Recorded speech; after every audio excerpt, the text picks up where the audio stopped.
L'ADIR, avec le soutien de l'Europe et de la région Réunion, vous présente les nouveaux défis.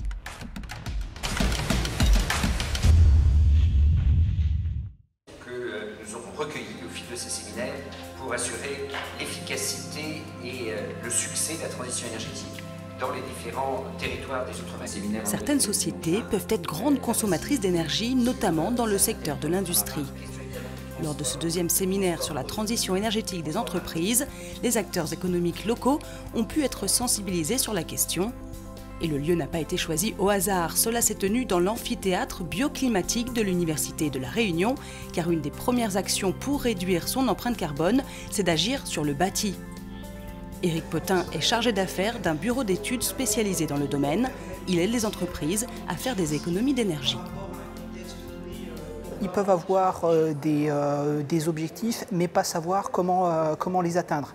Et dans la mesure où il n'y a pas de réglementation thermique, énergétique à La Réunion, on est là aussi pour leur conseiller, pour les orienter vers des outils qui vont cadrer leurs travaux. On va faire une simulation, par exemple, avec une toiture qui n'est pas isolée, qui serait le cas actuel. On va rajouter la protection solaire des murs, on va rajouter la protection solaire des baies. Sans amélioration du bâti, il n'y a pas d'amélioration énergétique. Par exemple, le bâtiment est climatisé, mais qu'il avait un bâti complètement, on va dire, pourri, le fait de l'améliorer thermiquement va faire en sorte que la climatisation fonctionnera moins et que du coup, on va gagner 10, 15, 20%.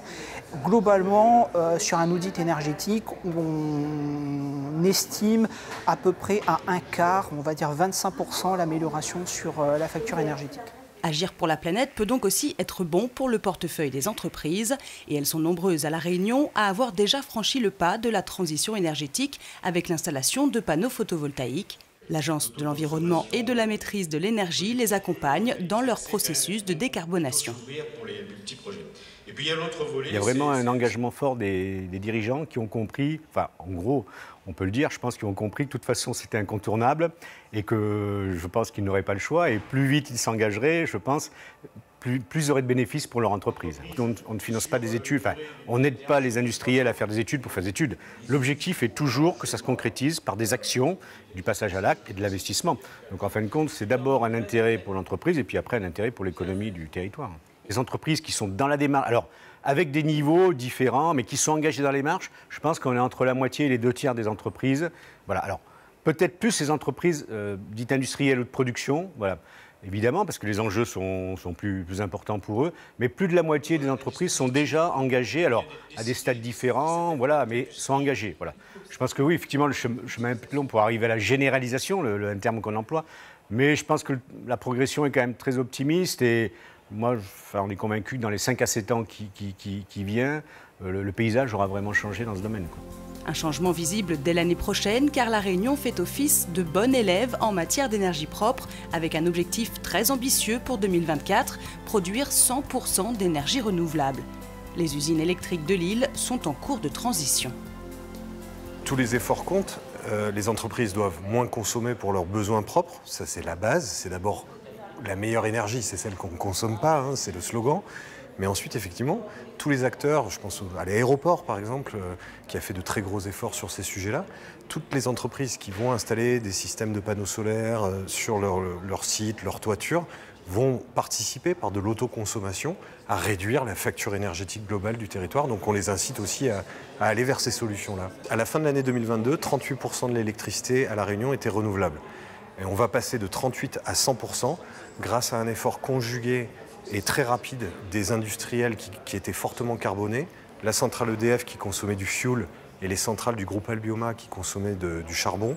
Ces centrales-là vont utiliser de la biomasse solide et de la biomasse liquide qui fait que ce sont des énergies classées aujourd'hui renouvelables, qui fait que le mix électrique va devenir tout d'un coup effectivement 100% renouvelable.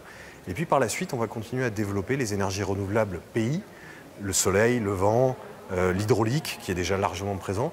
Et finalement, les énergies renouvelables vont devenir de plus en plus locales.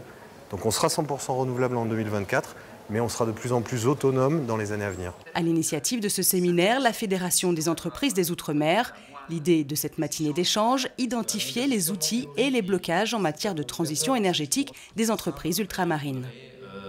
Les industriels sont bien conscients qu'il y a un sujet, l'augmentation des prix du GNR ou des prix de l'électricité depuis la crise ukrainienne en particulier ont bien montré qu'il y a un sujet qu'il faut prendre en compte. Eh bien, les industriels se transforment. Ils transforment leur processus de production et puis aussi ils font appel à des énergies moins carbonées.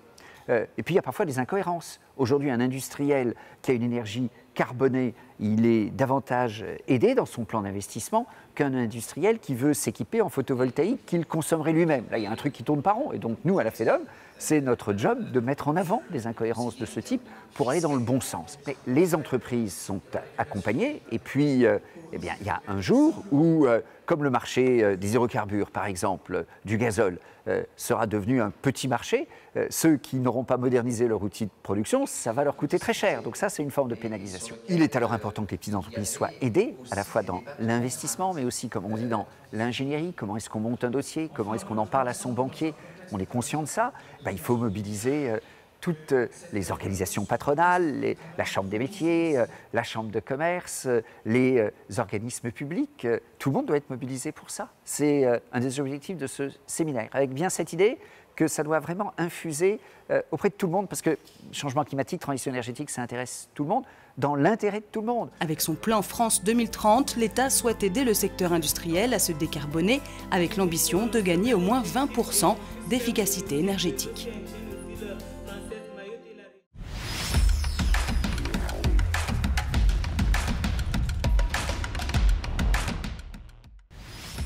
L'ADIR, avec le soutien de l'Europe et de la région Réunion, vous a présenté les nouveaux défis.